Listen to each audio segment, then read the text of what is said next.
सुप्रभात बच्चों, आप कैसे हैं। हम आशा करते हैं कि आप सब अच्छे एवं स्वस्थ होंगे। प्यारे बच्चों, अलंकार के पिछले भाग में आप सब शब्दालंकार एवं उसके भेद, अनुप्रास अलंकार, यमक अलंकार और श्लेष अलंकार के बारे में अध्ययन कर चुके हैं। आज हम आप सबको अर्थालंकार एवं उसके भेद के बारे में बताएंगे। अर्थालंकार, जैसा कि नाम से ही पता चल रहा है कि अर्थालंकार में अर्थ पर ज़्यादा जोर दिया जाता है।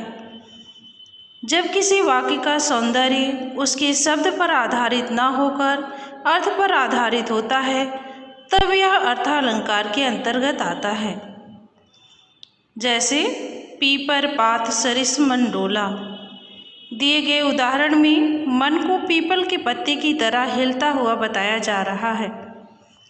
यहाँ पर वाक्य का सौंदर्य उसके अर्थ पर आधारित है, इसलिए यहाँ अर्थालंकार है। अर्थालंकार के भेद। अर्थालंकार के निम्नलिखित भेद हैं। नंबर 1 उपमा अलंकार, नंबर 2 रूपक अलंकार, नंबर 3 उत्प्रेक्षा अलंकार। उपमा अलंकार। प्यारे बच्चों, उपमा अलंकार दो शब्दों से मिलकर बना हुआ है, उप और माँ। उप का अर्थ है समीप से और माँ का अर्थ है तोलना या देखना। अतः जब दो भिन्न वस्तुओं में समानता दिखाई जाती है, तब वहाँ उपमा अलंकार होता है। उपमा अलंकार के 4 आवश्यक तत्व हैं। नंबर 1 उपमेय, नंबर 2 उपमान, नंबर 3 वाचक शब्द, नंबर 4 साधारण धर्म या समान धर्म। उपमेय, जिसकी उपमा दी जाए। उपमान, जिससे उपमा दी जाए। वाचक शब्द, जिस शब्द से उपमा प्रकट हो अर्थात जिससे तुलना की जाए। समान धर्म, जिस गुण की उपमा दी जाए। उदाहरण नंबर 1 कर कमल के समान सुंदर है। प्रस्तुत उदाहरण में कर उपमेय है, क्योंकि कर की उपमा या तुलना कमल से की जा रही है, और कमल उपमान है, क्योंकि कमल से कर की उपमा अर्थात तुलना की जा रही है। समान वाचक शब्द है। सुंदर साधारण धर्म है, क्योंकि इससे गुण का बोध हो रहा है। इस उदाहरण में हाथ को कमल के समान सुंदर बताया गया है, अर्थात यहाँ उपमा अलंकार है। उदाहरण नंबर 2 मुख चंद्रमा सा सुंदर है। इस वाक्य में मुख उपमेय है, चंद्रमा उपमान है, सा वाचक शब्द है, सुंदर समान धर्म है। दिए गए उदाहरण में चेहरे की तुलना चाँद से की गई है, अर्थात यहाँ उपमा अलंकार है। ध्यान देने योग्य बातें। सा, से, सी, सदृश आदि भी वाचक शब्द हो सकते हैं। इसके साथ ही उपमा अलंकार को हम इस तरह भी पहचान सकते हैं। यदि वाक्य में सा, सी, से, सरिस, सदृश आदि वाचक शब्द आए तो उसमें उपमा अलंकार होता है। प्यारे बच्चों, आज के लिए बस इतना ही।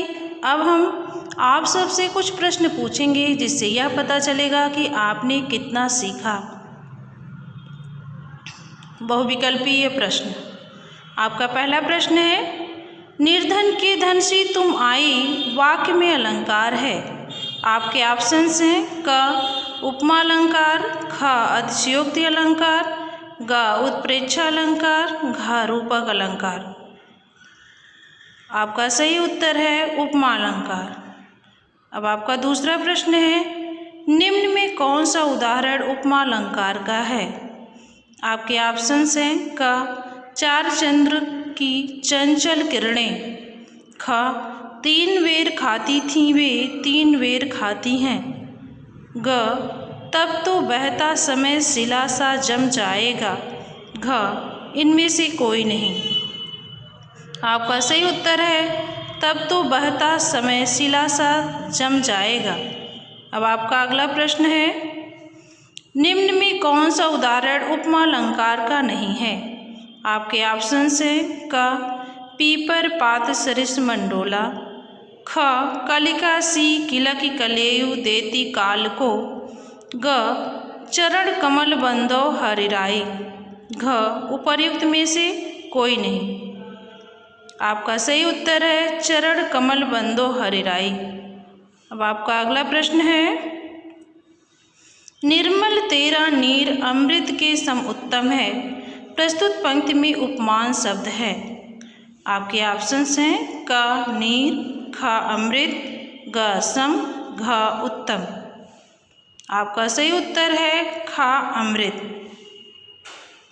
प्रश्न अभ्यास के प्रश्न। लघुत्तरीय प्रश्न, निम्नलिखित प्रश्नों के उत्तर लिखिए। नंबर 1, उपमा अलंकार की परिभाषा उदाहरण सहित स्पष्ट कीजिए। नंबर 2, उपमा अलंकार के 4 आवश्यक तत्व कौन कौन से हैं, लिखिए। नंबर 3, अर्थालंकार की परिभाषा उदाहरण सहित स्पष्ट कीजिए। प्यारे बच्चों, इन प्रश्नों के उत्तर आपको 2 से 3 पंक्तियों में लिखना है। आज के लिए बस इतना ही।